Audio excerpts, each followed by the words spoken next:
Deus tem um registro fiel. Lembra que, inclusive, saiu na nota da lição, lembre-se, seu caráter está sendo daguerreotipado. Essa expressão é do dia de Ellen White, quando foi escrito, que o sistema de fotografia era muito difícil, né? Era o daguerreotipo que fazia aquelas fotografias que às vezes aparecem no cinema, né? Que a pessoa vai lá, prepara, depois vai, às vezes costuma até dar uma explosão assim, era muito complicado. Mas era a fotografia, e se naquele tempo conseguiam fazer fotografia, não é? Imagina hoje, né? Pega o telemóvel, tira uma foto, sai uma nitidez extraordinária, coisa maravilhosa, né? Então imagina a ciência divina para registrar as coisas, né? Com detalhe, né? A vida de cada um, os atos de cada um, como nós estudamos. E nesse dia tivemos que comentar que as pessoas, às vezes, elas se baseiam na teoria da imortalidade da alma, porque pensa que tem que ter alguma coisa da pessoa. As pessoas pensam, mas morre, acaba tudo, e será que milhões de pessoas já viveu? E como é depois da ressurreição? Será que vai ficar muita gente, não vai ser chamado? Quer dizer, na realidade, então não. Então a pessoa morre, a alma sai da pessoa, vai para o inferno, vai para o céu, mas está lá a alma, né? Quer dizer, isso é uma cegueira tremenda, porque diz que Deus tem registrado nos livros todos os nomes. Desde Abel, que foi o primeiro que morreu, não é? Até o último que morrer, e o último que ficar vivo, também os nomes estarão registrados, e cada um tem o seu histórico, não é? Como nós temos estudado, cada um tem o seu histórico, não se vai esquecer de ninguém, não é? Ainda tive fazendo uma comparação, imagina o sistema de informação que nós temos, né? Hoje nós somos número, não é? Não precisa dizer o nome para ninguém, não é? Você chega ali no banco da repartição pública, dá seu número, já sabe a sua vida todinha, a sua história toda está lá, né? Morada, nome de pai, de mãe, de filho, quando nasceu, quando você trabalha, quando você ganha, né? O telefone que você tem, o que teve, está tudo registrado, né? Imagina, milhões de pessoas, né? Com essa facilidade que a tecnologia tem, né? Eu estava comentando, eu fui para o Brasil, de lá eu pegava o meu telemóvel, sentado no sofá, eu orientava a minha conta aqui, pagava, fazia transferência. Agora eu vim em Portugal, pego o telemóvel, daqui eu movimento minha conta. Será que eles vão esquecer de algum cliente? O sistema bancário já me dizer que esqueceu de algum? São milhões de clientes. Irmãos, e tudo isso está assim, aparelho feito pelo homem. Agora imagina o sistema divino de registro. Portanto, ninguém se iluda que não escapa mesmo nada e nem ninguém, não é? Mas é interessante que eu queria trazer a lembrança dos irmãos, é que nós estudamos que nós estamos vivendo em que dia? Segundo o Espírito de Profecia. No grande dia da expiação, né? Está escrito, estamos, poderia, numa linguagem assim, no português de Portugal, estamos a viver hoje no grande dia da expiação. E aqui fala, no serviço simbólico, enquanto o sumo sacerdote fazia expiação por Israel, exigia-se que todos afligissem a alma pelo arrependimento do pecado e humilhação perante o Senhor, para que não fossem eliminados dentre o povo. Da mesma forma, todos quantos quiserem que seu nome seja mantido no livro da vida, percebe? Mantido, porque está lá. Nós estudamos quando a pessoa se batiza, que aceita Cristo como Salvador, o nome é escrito no livro da vida. Agora, como eu disse na escola sabatina, a permanência lá vai depender da pessoa. Cada dia ela se arrepender, cada dia está perante o Senhor, cada dia oração, como disse a irmã muito bem, em comunhão com Deus. Então o nome é mantido até que finalmente é fixado eternamente. Ou pode ser tirado, como nós dissemos, né? Ou elimina a pessoa, ou elimina os pecados do livro da vida. Então, do livro do pecado. Então, irmãos, isso é muito sério. Portanto, que agora nós temos que ter a mesma responsabilidade de manter o nome no livro da vida, nos poucos dias de graça que restam, afligir a alma diante de Deus em tristeza pelo pecado e arrependimento verdadeiro. Deve haver um profundo e fiel exame de coração. A obra de preparação é individual, não somos salvos em grupos. a pureza e devoção de um não resolverá a falta dessas qualidades em outro. São aspectos interessantes. Agora, em relação ao dia da expiação, o que ocorria? Nós estudamos que o dia 10 do 7º mês, no calendário judaico, era o dia da expiação. Então, inclusive, era um sábado, né? Podia cair em qualquer dia da semana, mas era considerado como um sábado. Tinha que ser muito bem guardado aquele dia, as horas de pôr do sol a pôr do sol, está em Levítico 23, e com todo o cuidado, porque era um dia santo que Deus determinou para o dia da expiação. E havia um preparo muito grande, porque naquele dia, então, o sumo sacerdote, ele entrava no lugar santíssimo, santuário, para fazer expiação pelo povo. Todos aqueles pecados que eram confessados durante o ano inteiro, né, várias vezes por dia, milhares de pessoas chegavam com animalzinho, às vezes um pombinho para quem era pobre, às vezes um cabrito, às vezes um animal maior. Então o sacerdote imolava no altar e pegava gotas daquele sangue e levava aonde? No véu. Né? No véu do lugar santíssimo, e aspergia ali. Ali era como os pecados sendo transferidos para o santuário terrestre. No fim de um ano, quer dizer, aquela confissão, aquele arrependimento diário, era como um perdão compulsório, estava condicionado ao dia da expiação anual. Estava ali, pronto. Foi reconhecida a confissão, o arrependimento, foi depositado lá no santuário. Está lá aspergido no véu do santuário. Quando chegava agora, dia 10 do 7º mês, corresponde por acaso exatamente a 22 de outubro, não é também por acaso que é a contagem do tempo, né, da 2.300 manhãs. Então, quando chegava nesta data, dia 10 do 7º mês, então o sumo sacerdote entrava no lugar santíssimo e aí não havia mais nenhuma atividade. O santuário parava todo, o povo parava, o comércio todo mundo agora muito contrito, esperando o sacrifício. Né? Ele entrava lá no lugar santíssimo, com aquelas sininhos na orla das vestes, para que o povo, olha, a multidão ia para lá para acompanhar. É claro que não ia todo mundo, porque eram milhões de pessoas, mas todos ficavam ali com os ouvidos atentos e ouvindo, olha, o sumo sacerdote está oficiando. Até que ele terminava o ofício, manifestava a presença de Deus, né? Deus reconhecia a confissão, primeiro do sumo sacerdote, depois de todo o povo. Então ele aceitava agora a confissão, o arrependimento do povo, né?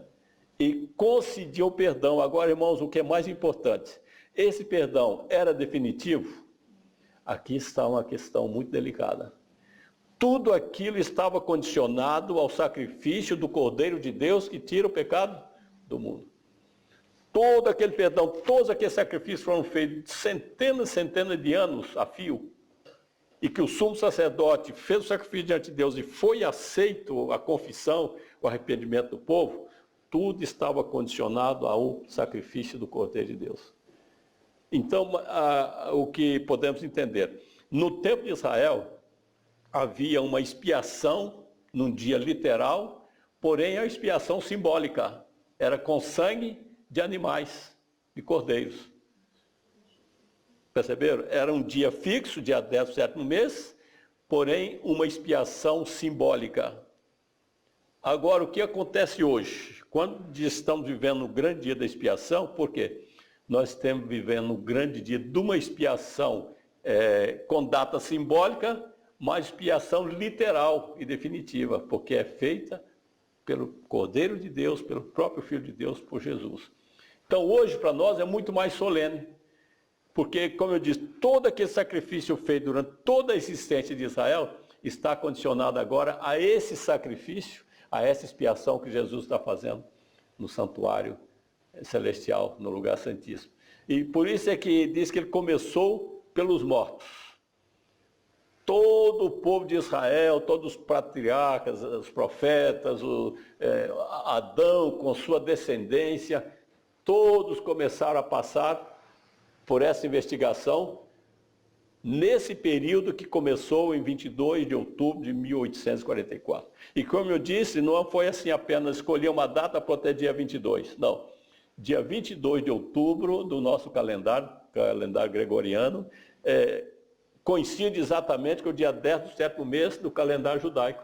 E não foi sem razão que foi nesse dia que a profecia apontou que seria quando Cristo iria passar do lugar santo para o lugar santíssimo, iniciar a expiação definitiva por nós no lugar santíssimo. Então, é muito importante entendermos isso, porque quando estamos vivendo, quando diz que nós estamos a viver no dia da expiação, esse dia já está com quantos anos?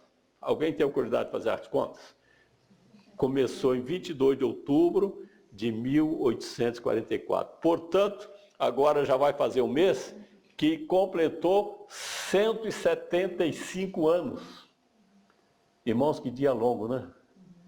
Como que a misericórdia de Deus é tão grande? Que dia longo esse dia da expiação, da última expiação.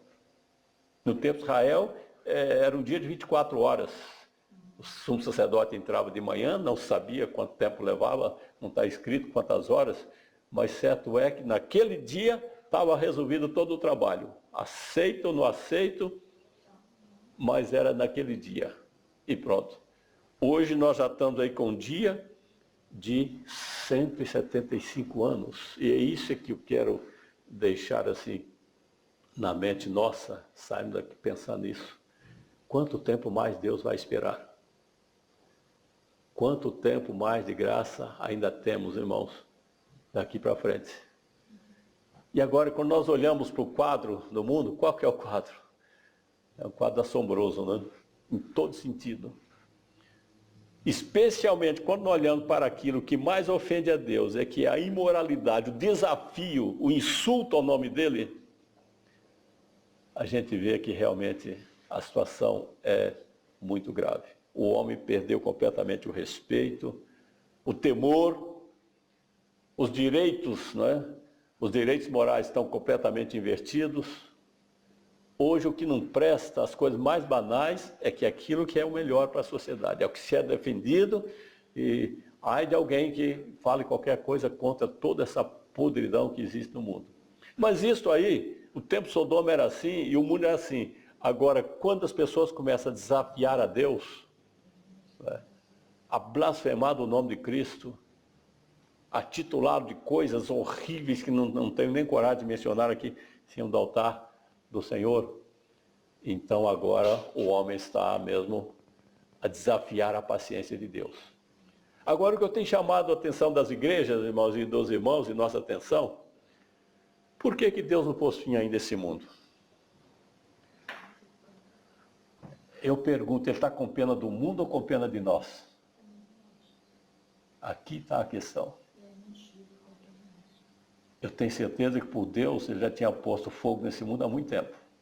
Nos dias da irmã White ela já fala de coisas horríveis para aquela época, era mesmo de arrepiar os cabelos. Imagina se ela ressuscitasse hoje, é capaz de morrer da parada cardíaca. Né? Quando ela olhasse para o cenário, o que está a acontecer, para a própria igreja, é capaz de ter uma parada cardíaca e morrer de novo. Porque ela nem imaginava, né, a que ponto ia chegar aquilo que ela escreveu. Aquilo expandiu, virou uma bola enorme, hoje está muito pior do que ela pôde prever naquele tempo. Mas Deus está tendo paciência, e eu tenho dito, claro, meus irmãos, Deus está tendo paciência, não é com o mundo não. Por ele já tinha posto fogo há muito tempo, está com paciência, é de nós, é de mim e de si. Por quê?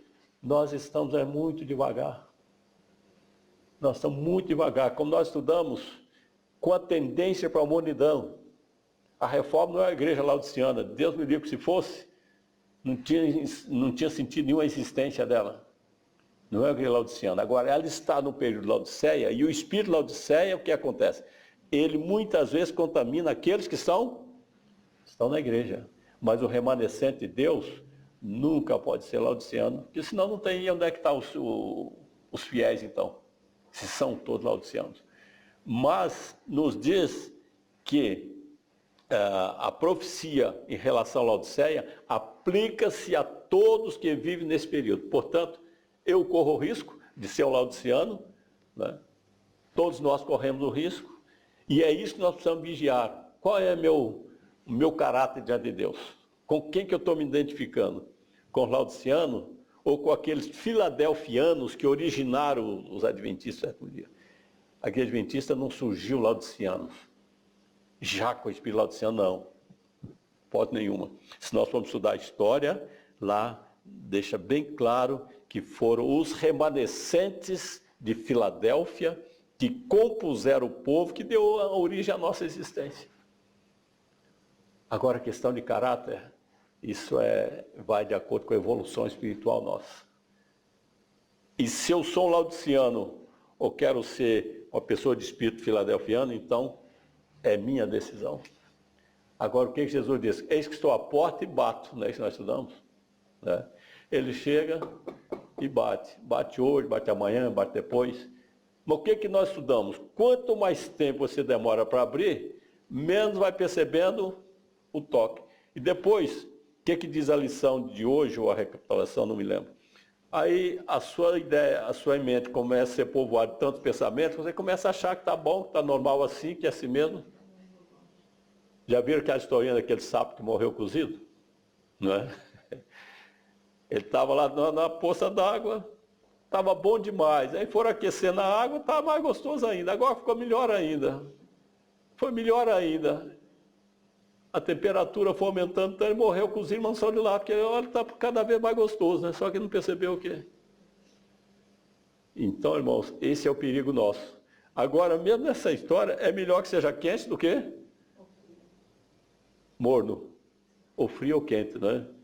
Me lembro quando um pastor nosso, já de bastante idade, ele estava na nossa clínica lá no Paraná, e lá tinha uma hidroginástica, de fazer hidroterapia grande assim. Passei o banho de imersão. E aquilo, pronto, os enfermeiros colocaram ele lá, né, a água bem quentinha, e né, com aquelas duchas aqui massageando. Mas aqui, a pessoa querendo, pode abrir água quente e aumentar. E ele achou gostoso e aumentou um pouquinho. Depois aumentou mais um pouquinho. Aí aumentou mais um pouquinho. E de repente, quando o enfermeiro olhou, ele estava enfiado para dentro d'água. Foi aquecendo, aquecendo. Aí sofreu um desmaio. E graças a Deus que os enfermeiros estão sempre de olho, porque aquilo realmente é um risco se a pessoa não cuida. E ele escorregou para dentro da banheira, o enfermeiro foi lá, apanhou rápido e já jogou um pouco de água fria nele e voltou na hora. Mas a questão nossa é nos acomodar com o estado de morno, é gostoso, né? O estado de morno, a ducha muito quente incomoda, muito frio também incomoda. Agora aquele banho morninho assim, dá vontade de ficar lá. E é isso, é a situação que às vezes nós nos adaptamos espiritualmente. Vamos acomodando com a vida, está bem, estou indo bem, trabalho está bem, família está bem, e estudo está indo bem. Esse é o perigo. Mas, irmãos, nós devemos pensar que quando diz que há 175 anos, começando a viver no grande dia da expiação, até quando vai durar esse dia, né? Quando é que vai chegar essa noite? E isso é o perigo para nós hoje. Porque quando nós estudamos a mensagem, tríplice mensagem foi dada em 1854, a primeira mensagem, o que temei a Deus e dar-lhe glória, por quê? Porque vinde a hora do seu juízo. Irmão, naquele tempo, vinde a hora do seu juízo. E o tempo foi passando, as profecias cumpriram, e, portanto, precisamos nos preocupar com isso. Diz assim um pensamento: no caso de cada indivíduo, há em andamento um processo que é muito mais admirável do que aquele que transfere as feições para a placa polida do artista. É um processo. Você vai, por exemplo, aí nos fóruns, nos cartórios, tem milhares de processos, mas é o processo. Quando chega, qual é que é o nome do fulano? Vai lá, está aqui o processo. Abre lá, está todo lá histórico ali, né? Tudo. Todos os históricos, os prós, os contras, os documentos, né, os comprovativos estão todos ali, mas diz que é assim com cada um. Né? Há um processo, há em andamento um processo de cada uma das pessoas que já viveram nesse mundo, que estão vivendo. E é claro que também o processo de cada um de nós que aqui estão nessa manhã está lá também.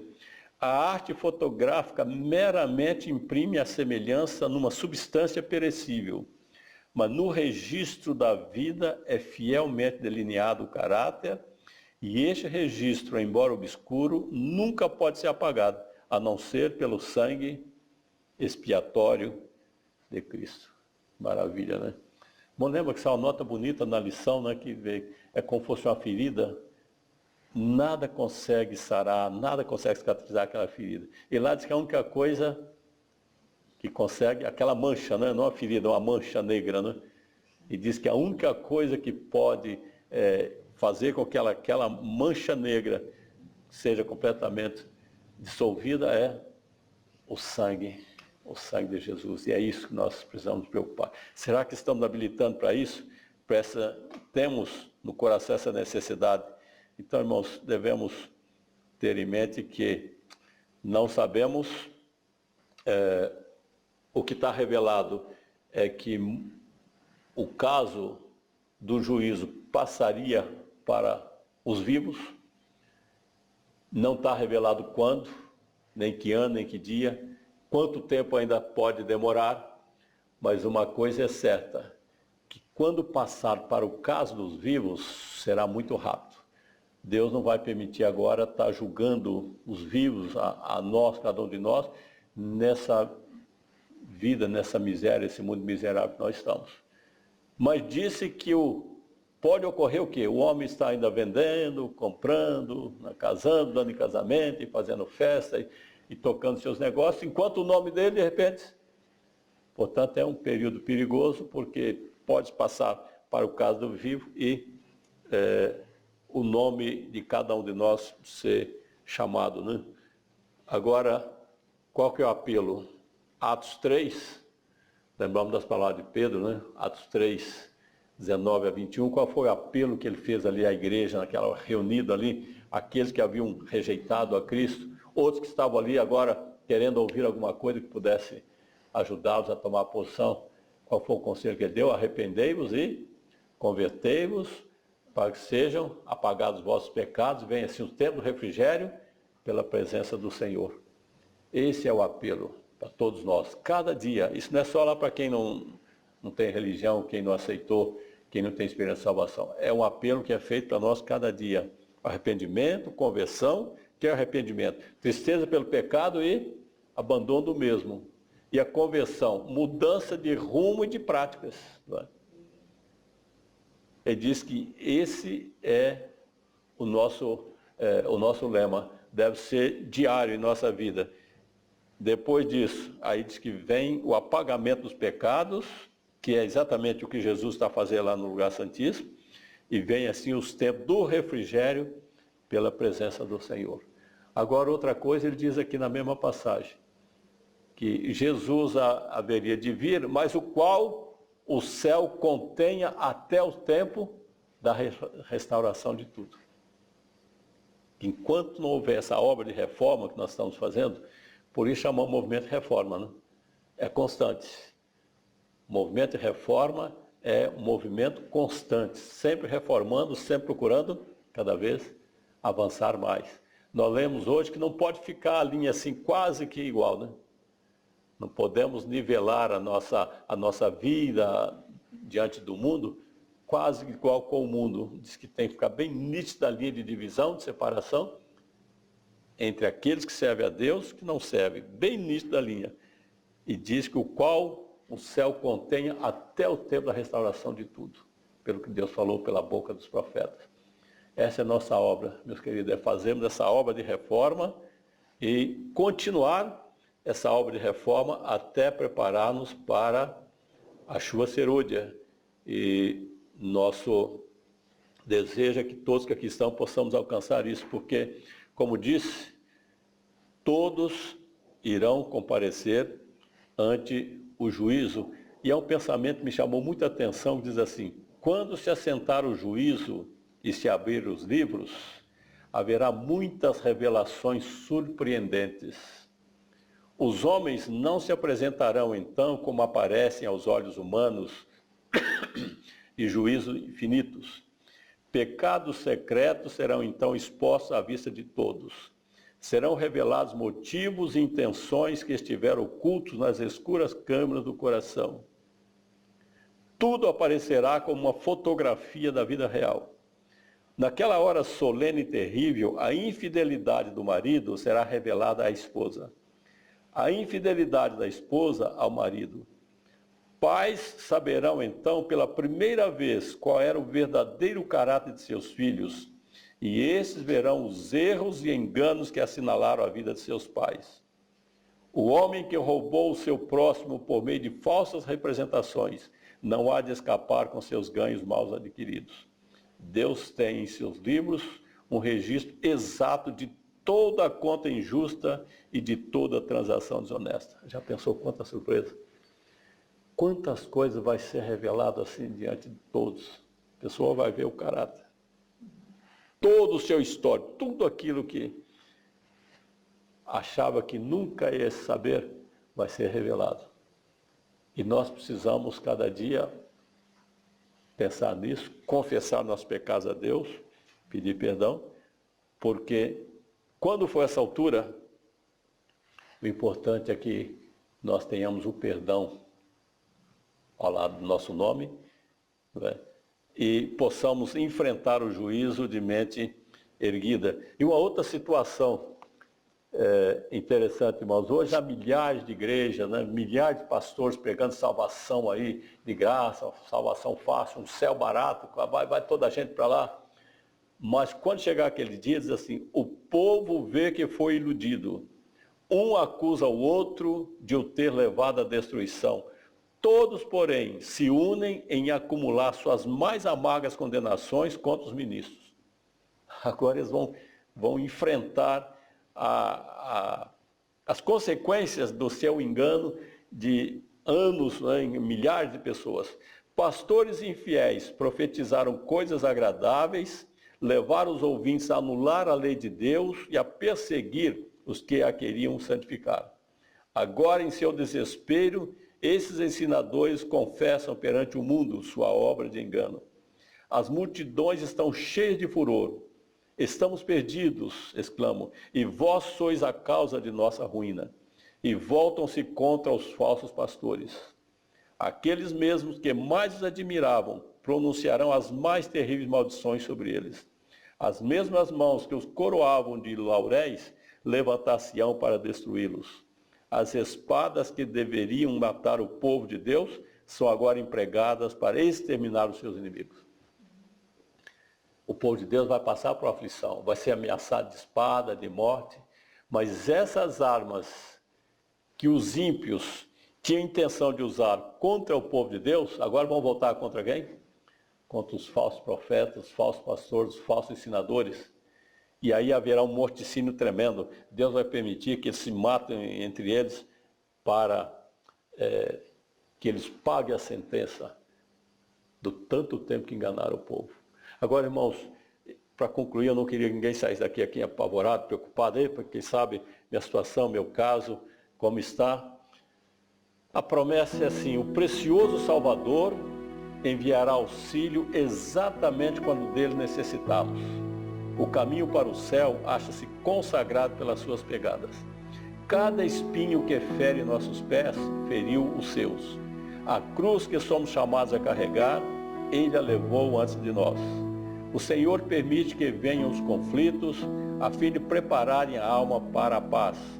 O tempo de angústia é uma prova terrível para o povo de Deus. É, porém, a ocasião de todo verdadeiro crente olhar para cima e pela fé verá o arco da promessa circundando. Esse é o tempo da luta. É o tempo de prova, dificuldade, às vezes humilhações, restrições, mas toda a prova que vem é para quê? Para nos levar a nos concentrar mais na nossa esperança de salvação, nos chegar mais próximo de Deus, cada dia abrir mais as portas do nosso coração para Jesus, para o Espírito Santo. E aí disse que quando pela fé contemplamos o céu, vendo o arco da promessa circundando. Ninguém necessita dizer que não há esperança para o seu caso. Isso aqui é muito, muito claro, muito bonito. Ninguém necessita dizer que não há esperança para o seu caso e que não pode viver a vida de um cristão. Mediante a morte de Cristo, amplas providências foram tomadas em favor de cada alma. Jesus é o nosso auxílio, sempre presente em tempo de necessidade. Se tão somente apelamos a Ele pela fé, Ele prometeu ouvir nossas petições e a elas atender. Nós possamos ter essa certeza, devemos sim nos preocupar seriamente com o tempo solene que estamos vivendo, com o juízo que é chegado. Por outro lado, não devemos também desesperar, pensar que estamos perdidos, que nosso caso não tem solução, porque aqui está a promessa, Ele está pronto a nos abraçar e nos guardar, livrar das pragas, de todos os perigos, e o que é mais importante, dar salvação, né? Que nos dê sua graça, nos abençoe. Para isso, possamos sair daqui cheio de esperança, é nosso desejo e oração. Amém.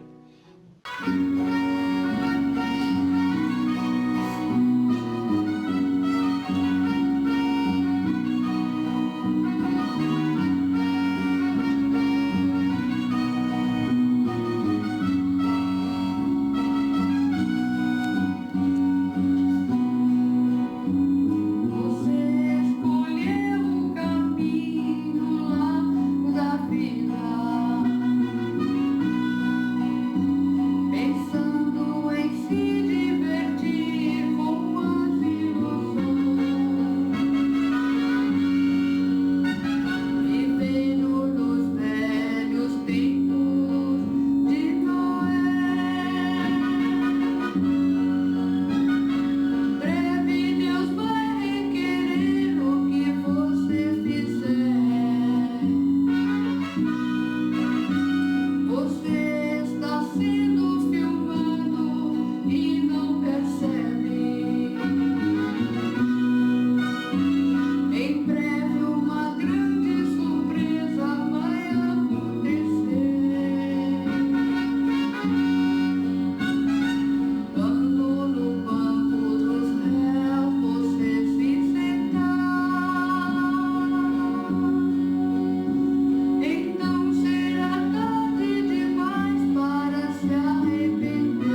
Hope you